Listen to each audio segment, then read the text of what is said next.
DocTalk is brought to you by Merck Animal Health, the science of healthier animals. Hi there folks, Dr. Dan from DocTalk. Thanks for joining us today. We're going to have a great show. We're going to talk about antibiotic resistance, surveillance of antibiotic resistance, and many things to do with judicious use of our antimicrobials. Our guest today is Dr. Brian Lubers from the Veterinary Diagnostic Lab here at Kansas State University's College of Veterinary Medicine. Stay tuned.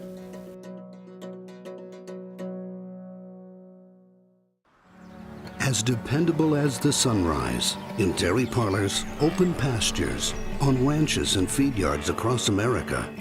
A place where reputation is more than a name, where the science of healthier animals is a way of life. It's the responsibility that drives who we are and what we do. Every decision, every day.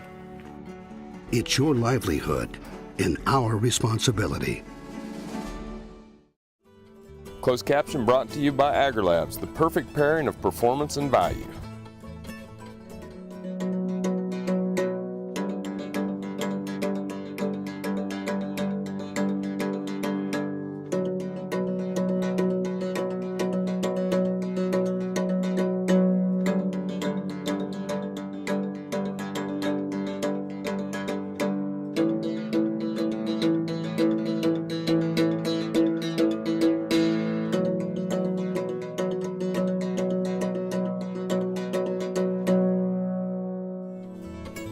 This segment brought to you by the new Hired Hand Portable Cow Sprayer. For more information, visit cowsprayer.com. Brian, welcome to the show. Hi, Dan. How are you? Good. Folks, this is Dr. Brian Lubers, and he is a clinical pharmacologist, and he's an assistant professor here at the Veterinary Diagnostic Laboratory at Kansas State University, where he is working with different things that have to do with bacteria and antibiotics, bugs and drugs, right? Bugs and drugs. That's right. Great.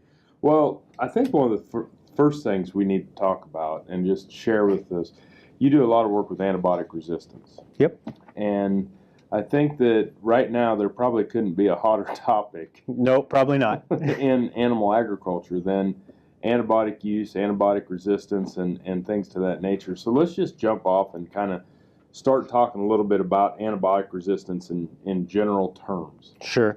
And when we talk about antibiotic resistance, whether we're talking about animal health or human health, the concepts are all the same. When a bacteria becomes resistant to antibiotics, something about that bacteria has changed. And antibiotics work, they're chemicals, and so they fit into specific places, and they either slow the growth of a bacteria or they stop that bacteria from reproducing, and that's how antibiotics work. When a bacteria becomes resistant to that antibiotic, something has changed, and that chemical fit doesn't work anymore, and so basically the bacteria doesn't respond the same way that it used to. Gotcha. So you know, I'm sure there's different ways of acquiring antibiotic resistance and different populations of bacteria out there that are just naturally resistant to different drugs. But what are some of our more common issues, or would you say some of our more common problems with food animal antibiotic resistance or foodborne pathogens? Sure. And they're kind of two issues, and I think we'll probably get into programs later, surveillance programs later, but you know, we talk about foodborne pathogens and resistance. Really probably the two biggest bacteria of concern would be Campylobacter and Salmonella. Those are the ones where if those bacteria become resistant, we see them go through the food chain, and it's still rare, but they can cause problems in humans. And the drugs for those that we would be worried about would be the third generation cephalosporins, and our sister drug in animal health would be Xanel or Exceed. Right. And then the fluoroquinolones, and our sister drugs there would be Baytril or Danofloxacin, Advocin now. Yep. So I think that I think it's important for people to understand that we have these drugs labeled for specific cattle, specific animals. It's not just cattle. And the impact that we have not only on the target pathogens that we're treating for, we can also have some impact on foodborne pathogens, and that's why it's really important to work with the veterinarian. Yeah, and you'd asked on the animal health side, what we're seeing here at Kansas State are some concerning trends with bacteria that cause bovine respiratory disease.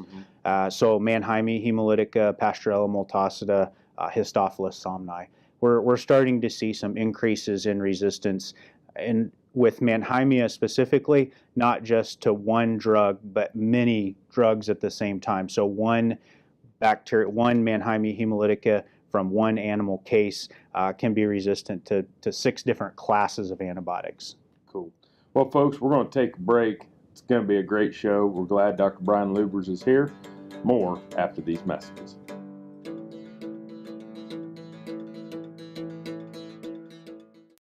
This Meet the Future Veterinarian is brought to you by Zuprevo. Choose confidence. Choose Zuprevo for BRD treatment.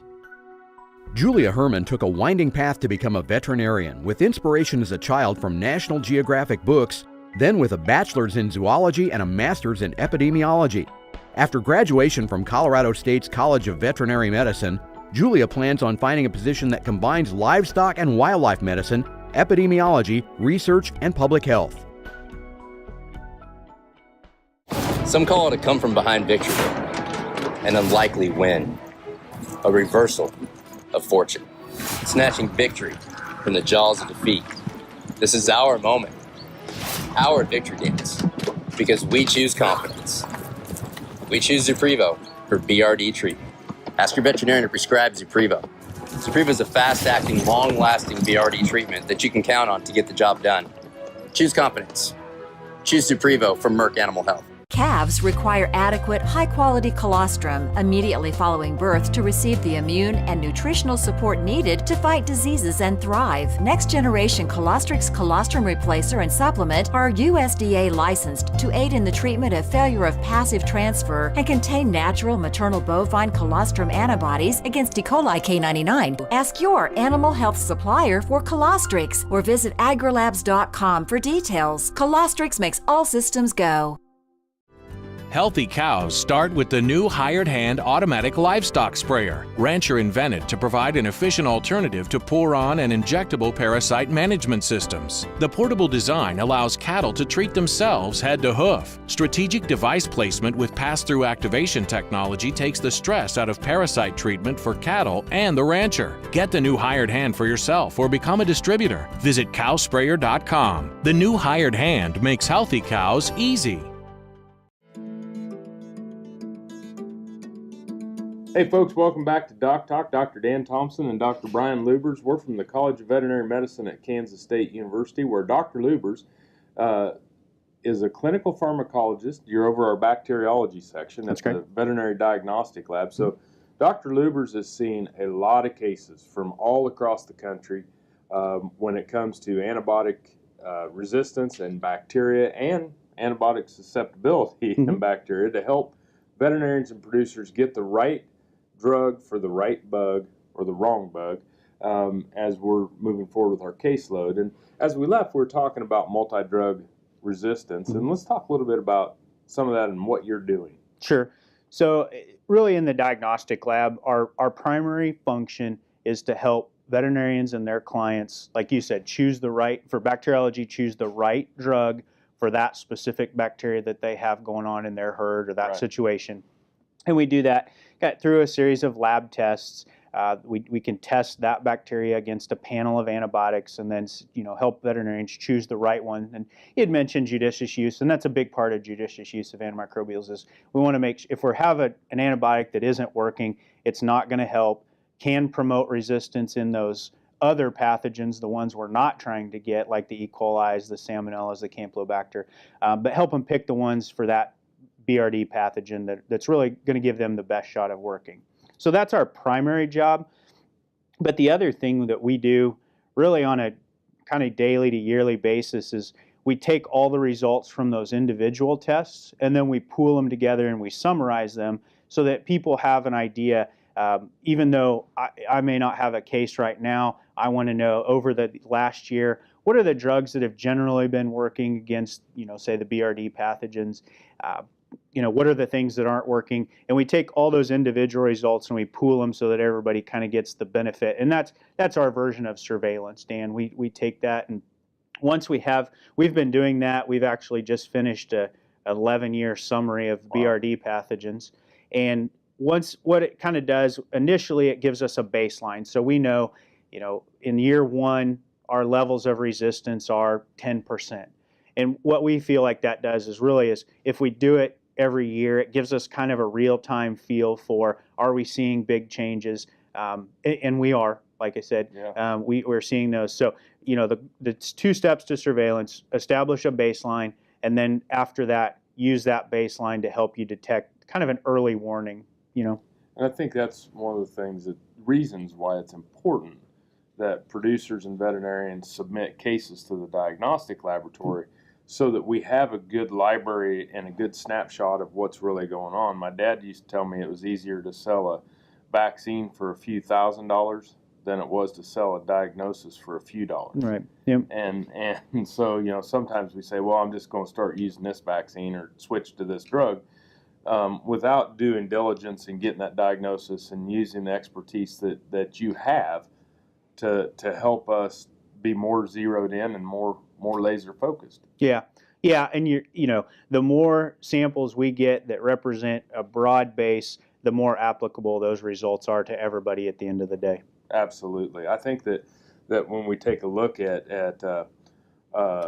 diagnose, how many cases do you see on these cases?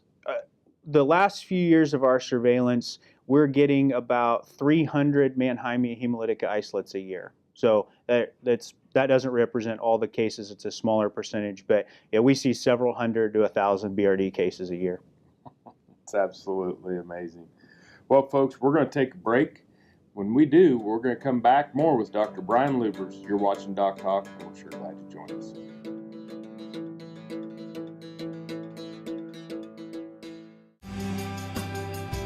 The BQA Tip of the Day, sponsored by Beringer Engelheim Vetmedica, Inc. Hello folks, this is Dr. Nels Lindberg with Animal Medical Center and Production Animal Consultation out of Great Bend, Kansas. Today's BQA Tip of the Day, we're going to visit about sanitation in any sort of processing facility. It's extremely important that we keep our processing facilities very clean, free of any debris and any harm. We want to clean these off every day or after each use. If we don't, we just get buildup of manure, byproducts. We get buildup of especially problematic things like viruses and bacteria. We want to clean it, use some Clorox, dilute Clorox 1 to 10, sanitize these things every day or after each usage so that we prevent spread of disease. Even in particular, such as this little tidbit, this facility, they keep their thermometer there, they keep it in some dilute, keep it sanitized, keep it clean.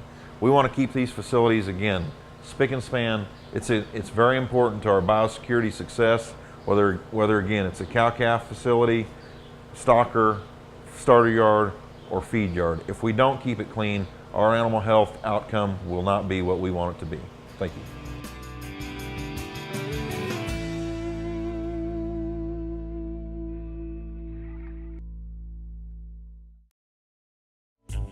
Say this is a calf that's been run through the chute a few too many times. Going through the chute stresses cattle, causing them not to eat like they should. Luckily, Pyramid 5 plus Presponse SQ provides proven protection against key respiratory diseases in a single shot, with just one trip through the chute. Talk to your veterinarian about Pyramid 5 plus Presponse SQ, and soon your calves will relax and eat like a whole different animal.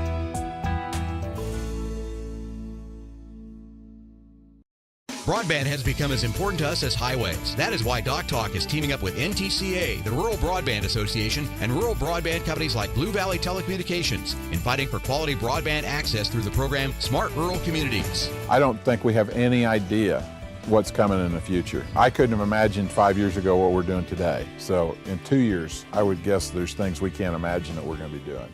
To learn more, visit ntca.org/smart or bluevalley.net. Hello friends, I'm Ernie Rodina. And I'm Dawn Dawson with the Better Horses Radio Show. For over 9 years, we've been bringing the Better Horses Radio Show to markets all across the Midwest. We talk about God, lots about horses. We talk about cows, we talk about horse health, we talk to top trainers, and we even talk about Roy Rogers. We're having a blast with Better Horses Radio Show and would love to take it to a market near you. So visit our website at betterhorsesradio.com and let us or your local radio station know you'd like to hear it in your area. The Better Horses Radio Show is unbelievable. Join the team, the Beef Quality Assurance Team. Getting BQA certified shows you're committed to practices that produce the highest quality beef in the world. And by visiting BQA.org, you can take the online certification course at a time that fits your schedule and from the comfort of your home or office. You'll also find lots of helpful tips on improving animal health and animal handling practices. Get certified, BQA certified, because it's about doing the right thing. Visit BQA.org today and become a member of the BQA team. True Test Group, weighing systems, electronic identification, EID, electric fencing, and dairy automation systems help farmers and ranchers around the world manage the performance of their livestock for ultimate profitability. Folks, welcome back to DocTalk. Dr. Dan Thompson here with Dr. Brian Lubers, where we work at Kansas State University's College of Veterinary Medicine, and Dr. Lubers is over the top of our bacteriology section at the Veterinary Diagnostic Lab. And he also works a lot with antibiotic resistance because he's a clinical pharmacologist, which in academia, there aren't very many of them. 53. 53 total in the United States. So, and, we're very glad you take time to be on the show. Very thankful for what you're doing for our state and for our industries. Let's jump into some foodborne pathogen surveillance. And the reason why we want to is because there's some pretty good news that could be told. Sure. And really when you talk about those programs, or the one we've had in the United States for a long time is called NARMS, the National Antimicrobial Resistance Monitoring System. And that program's job, it really is focused on public health. So their primary interest is monitoring bacteria and resistance that's of concern in humans. Right? That's their goal. And part of that is monitoring resistance in foodborne pathogens. We had mentioned E. coli earlier, Salmonella earlier, Campylobacter earlier. All of those bacteria are part of that NARMS program. And so every year they collect samples. They collect samples that come from sick people. They collect samples from meat products, and then they collect samples at the animal level too. Not usually from individuals, but from pen fecal samples, for example. Right. And they take that data and they look at what are the percentage of those isolates collected at each of those points that are resistant to their antibiotic panel. And again, that antibiotic panel is generally focused on the antibiotics that they use in human medicine, but there's significant overlap. A lot of the drugs the antibiotics we use in veterinary medicine, they may not be the exact same, but they're certainly sister drugs to those drugs. So, the idea is that if we're using those drugs in animal health, how does that contribute to the overall resistance problem in humans? And when we start to think about resistance from antibiotic use in animals going to humans, the foodborne pathogen is probably the highest priority as far as that transmission. Yeah, it's pretty complex, and there's a lot of research going right now about how does resistance transfer through the environmental route. So manure is collected on farm that's been exposed to antibiotics. If that gets into the water, is spread onto a field, how does that get into the food chain? But certainly the most direct, it'd be through the meat products themselves. And we've had some pretty good news. Yeah, everybody can access the NARMS report actually, and if you go on there, for the most part, a lot of our drug resistance, and specifically in meat products and the antibiotics that we use in animal health, it's stable or going down. Now there are some bacteria that we've got some concerning trends that we need to watch, but it's a lot of part of it good news. Great. Well, we're going to take a break. Folks, if you're watching the show, thanks for joining us.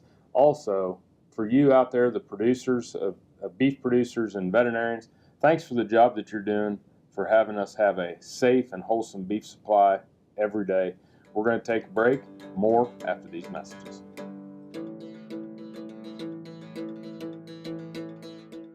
Working your cattle just got easier. Introducing the new VetGun delivery system. a new way to apply topical insecticides to your cattle. The Vet Gun lets you remotely treat cattle with effective parasite control, so you can do it just walking among the herd. It's that simple. The proven topical insecticide AML Vet Cap is used with the Vet Gun. It works fast to control horn flies and lice while minimizing stress on your cattle. Fast, easy, effective. Vet Gun. Check with your animal health supplier for availability. This hog is head over hoof for meal made from U.S. soybeans. Now, one hog isn't that impressive, but suppose we add another, and another, and another. Before long, you've got billions of hungry customers around the world all clamoring for the same thing. Our soybeans. Learn more about the billion-dollar appetite of animal agriculture at BeyondTheElevator.com. Brought to you by America's soybean farmers and their checkoff. No matter where, no matter why, the Veterinary Health Center at Kansas State University is committed to providing quality patient care to animals and exceptional customer service to their owners. From routine checkups to emergency and specialty care, our world-renowned specialists and experienced professionals are here to discover, to teach, and to heal. Let us know. How can I help? How can we help? Beef producers asked for it, and the wait is over. Enroflox 100 Enrofloxacin from Norbrook, now approved for single-dose treatment and control of bovine respiratory disease, with the same active ingredient and dosing regimen as Baytril 100 in beef and non-lactating dairy cattle. Choose Enroflox 100 when looking for an injectable antimicrobial solution to treat and control BRD. Observe label directions and withdrawal times. See product labeling for full product information, including warnings and precautions. Consult your veterinarian to see if Enroflox 100 is right for your cattle. Valley Vet Supply is devoted to providing information and professional quality products at reasonable prices. Valley Vet Supply. This segment is brought to you by the Beef Quality Assurance Program and the Kansas Beef Council, improving animal care and beef safety for more than 20 years. Folks, welcome back to DocTalk. Dr. Dan Thompson and Dr. Brian Lubers. We're having a great show today. Hope that you're enjoying it. We're talking about antibiotic resistance and the good news that we've seen from decreased antibiotic resistance in our foodborne pathogens thanks to judicious drug use, veterinarians, producers working together on a day-to-day basis to continually kind of rein in drug use to what's appropriate. But you have a program going on over in Olathe, at our Olathe campus, that's pretty exciting as well. Sure. And what we did, again, we're seeing some concerning trends of increasing resistance in the bovine respiratory disease pathogens here. Now, those samples are all taken from animals that were affected with respiratory disease, probably have been treated with antibiotics, maybe died of respiratory disease. So one of our questions was that representative of what's happening with the healthy animals, the healthy population? And so working with Merck Animal Health, we actually started a new lab section that is specifically designed to monitor bacterial antibiotic resistance in the healthy population of U.S. cattle. Wow. So how far along, how long have you been doing this? How do we get samples to you? Mm-hmm. Things to that nature. We've had this program going for about 1.5 years now. It's a little bit early to make any definitive conclusions. So, but as far as getting samples to us, again, all of this is going through Merck Animal Health Technical Services. So if you're a veterinarian, contact your Merck Animal Health Technical Service. They are running part of they're running a lot of the logistics. So we don't want too many samples from one place, but we're trying to represent cow-calf, feedlot, and dairy from all across the United States. We want a nice representative sample. So then you get the samples, the respiratory disease samples, different size of cattle, different production systems, different geographical locations, and then you can start to zero in on antibiotic resistance within those different populations and geographical locations. Yep, that's absolutely right. That's a tremendous tool. And then will that be coming out in a publication? Will Merck be sharing that then, bringing it forward? Yep. How are people going to get access to that? That's our eventual goal, is to make that public, to make publication out of it, really, is what we're trying to do. The goal, again, with 2 points of surveillance, establish baseline, and then the continuous monitoring allows us to detect early warning signals. Right now, we're certainly in the baseline level of this program, so we want to know, what does resistance look like out there. After that, we hope the program will continue, and then if we see disturbing trends, increases, we'll be able to pick that up earlier and then go back and kind of trace back, what are the risk factors or what are the events that contribute to those. Cool. Well, thanks for being on the show today. You're welcome. Thank you. And thanks for what you're doing. Thanks. It's a big job. Dr. Brian Lubers here at the Veterinary Diagnostic Laboratory, Kansas State University, that he's doing for our industry, he's doing for One Health, and we commend him for his service. Thank you for watching Doc Talk, and remember, always work with your local veterinarian. And if you want to know what Dr. Lubers and I do here at Kansas State, you can find us on the web at www.vet.ksu.edu. I'm Dr. Dan Thompson. You've been watching Doc Talk. We appreciate it, and I'll see you down the road. Closed caption brought to you by AgriLabs, the perfect pairing of performance and value. For more information about this program or previous programs, go to DocTalkTV.com.